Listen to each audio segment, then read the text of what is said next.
I'm not gonna lie though, that's a beautiful sight. So today's my birthday, and this is the story of how a 2020 GT500 ended up at my house.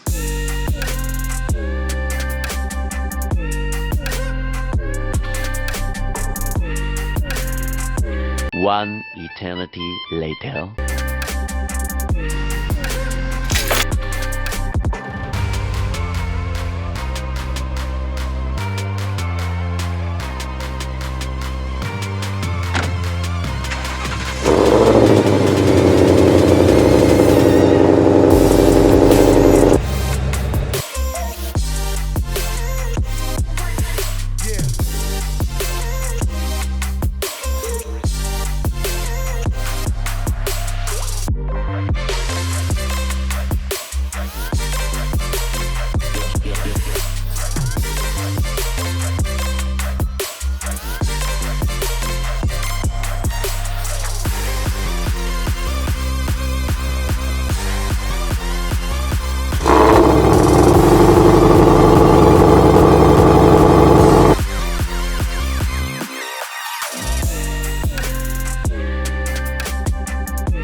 What do you think?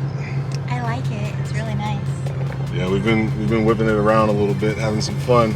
I know the lighting is bad. You probably can't see me that well, but birthday weekend, car rental. I'm 100% letting you guys know that this is a rental. I did not buy this. Had to make a little stop at Taco Del. Look, this is proof that I'm never gonna switch it up. Like, I'm renting the lifestyle, but still got my roots, I guess, huh? Man, I'm trying to give you guys my impression of driving this thing. Sheesh. This shit is crazy, bro. When you have it in normal mode, you think it's like, oh, this is fast. And then you put it in sport mode. Hold on, let me see. So you got it in normal mode, right? You're like, oh, this is nice. And you put it in sport mode.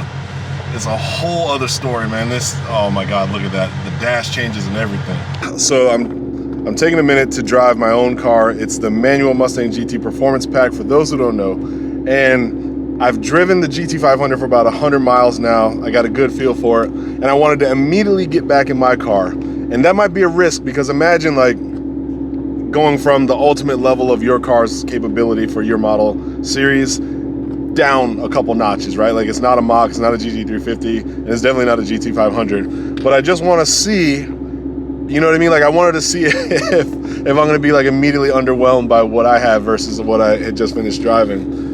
Anyway, I'm talking too much. I'm just gonna take my car for a ride, because this car is manual. So the advantage here is like, I'll enjoy the shifting of the driving process instead of just, you know, kind of mashing the gas on automatic. I'm not gonna lie though, that's a beautiful sight. God dang. You know what it is for me? The front end is just immaculate. The design is just damn near perfect, if not perfect. The hood, the front bumper, the GT500 customized blacked out bash bar in the design.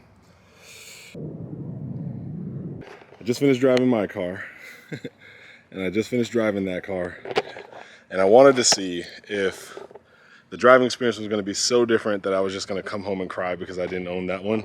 And to be honest, the only thing that's saving me right now is the fact that my car is manual. It's still a lot of fun to drive. There's a huge difference between driving this car in normal and sport. Like, you know, when I drive this in normal and I go to Sport Plus, I can tell I'm in Sport Plus, but I mean, this car, when I'm in sport mode in this car compared to normal, it feels like I've got an extra 210 horsepower. Like, it was a night and day difference. It definitely feels throttled when it's in normal, and that's probably for good reason. You know, if you're just driving around town and you just need to, you know, maybe get to dinner, get to the gas station to get a little soda or something before you drive to work, driving in normal is just fine. But if you turn it up to sport mode, I haven't even tried like track race or anything like that. Like, I actually don't know if I'm going to, I'll be honest with you. But if you put this thing from normal into sport mode, it is like, okay, here's a good comparison. I feel, now, I'm gonna get roasted for this, but I'm gonna say it anyway. I feel like this car can beat that car when that car is in normal. I legitimately feel like this car will beat that car when this car is in normal. But if this car taps it into sport, this car doesn't even exist. It's that big of a difference. And that's what it feels like on the butt dyno. I didn't think I actually was gonna be a big fan of the spoiler, but now that I'm seeing it, now that I've driven with it a little bit and like even got to see it up close and get my hands on it, I'm a much bigger fan of that spoiler than I used to be. Like this, okay, this look right here, it kind of looks awkward to me, right? Like it's hard to describe, right? I know it's a two-piece. Now it's a two-piece because I don't think that like I think you can just rock the spoiler part and then you get this little bill at the end is an addition. Maybe those come stock. I'm not I'm not knowledgeable enough, but what I will say is it's growing on me unless I look at it from this angle. From this angle, I'm like, ugh, I like mine better. But side and front, I actually really like that. I like the little double pass-through. That's pretty cool. Of course, when you pull up and somebody glances, you know when you see people do that look, that like check the badge look, whenever you pull up next to somebody, everybody, I know you guys know that look that I'm talking about. Imagine when you pull up and they do the check the badge and they see the Cobra. That's that's a good feeling worth paying for, I gotta say. So all the people who own Shelbys and stupid airplanes, GT500s, you know, congratulations, because you guys win that. You know, I got the 5.0 and I even want to take it off. It's a sheeper. I don't want people to know. So yeah, if you got that Cobra on the side of that thing, you're in good shape. The hood, I mean, come on, I'm so glad Cervini's ripped off this hood as fast as they did, because that hood, that front bumper, I know I don't have a GT500, but I'm lifting those as soon as I can. Same hood, same front bumper, going onto this car as soon as possible. S550 owners, especially if your car goes fast, another reason why I want to get this hood is because of the hood pins or the hood pushes, whatever. Are these still called hood pins? Because they're not pins, but those hood latches. 2 latches on the side of the hood plus the latch in the middle, I believe is how that's set up. Whereas this one over here, it mainly just has the 1 latch in the middle. And so I always get that feeling that one day I'm going to go fast enough that I'm just going to yank that hood right off the car. And nobody wants that. So another reason why I want this hood design. Next, I mean, oof, the design of the multi-layered splitter in the front. So we've got a little bit of chin on the normal bumper, and then also you have this extended element on the side, and then it matches with the skirts. Raster came to check on me. I'm a big boy, and the Recaro seats are not ideal for me. Like when I sat on it, it felt like somebody was holding my butt cheeks while I was driving the whole way. And you know, some of you are into that kind of thing, but for me, it was like I was sitting on a lap that was just a little too small. It was just a little tight. So if you're a big dude, beware. If your GT500 has Recaro seats, you might want to skip out. You can do it for a while. Like I was able to drive the car for an hour or so, you know, no problem. But if you had to make a long drive, those aren't going to be comfortable pinching into your thighs on both sides. You're going to want to get out and wish you got better seats. One thing I will say is I definitely want to get bigger wheels as soon as possible. I like the Performance Pack wheel design. I'm glad I got them powder coated, but I feel like I'm ready for some 20s, front and back.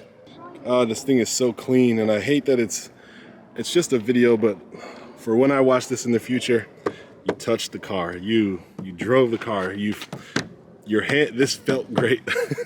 Until you get one of your own, Larry, just there it is. Feels good.